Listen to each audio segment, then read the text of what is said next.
Januari 21, Jumatano, mwaka wa 2026.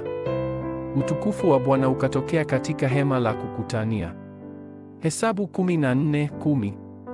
Lakini kusanyiko lote likazungumza kuhusu kuwapiga kwa mawe. Kisha utukufu wa Yehova ukawatokea Waisraeli wote kwenye hema la kukutania. Unapoelewa Injili na maombi, unaanza kuona 24, 25 na milele.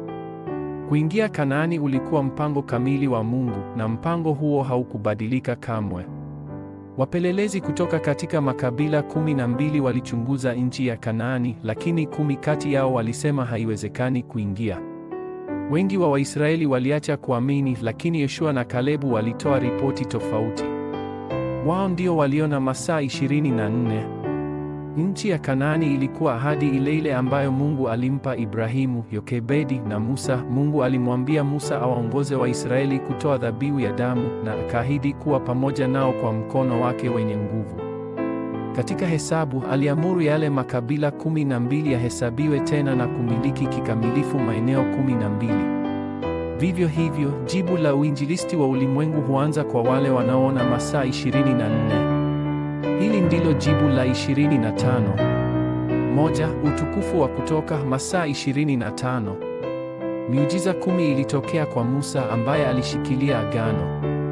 Mungu aliwaruhusu kuvuka bahari ya Shamu na kuwapa sikukuu 3.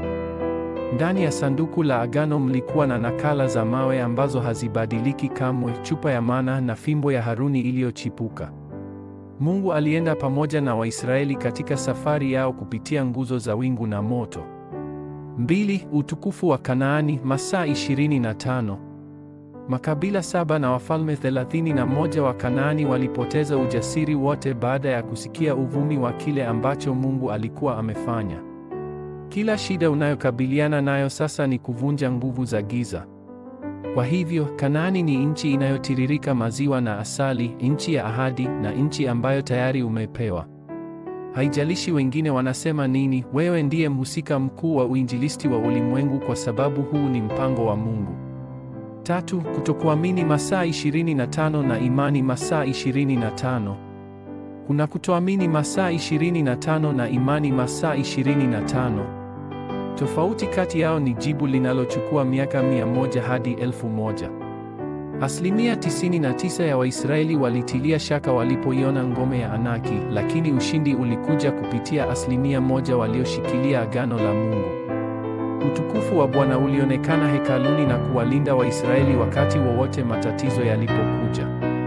Unapojenga kumbi 3 katika hekalu, fungua zama ya wikendi ya siku 3 na uanze zama ya tafakari takatifu. Utukufu wa Bwana hauna budi kuja.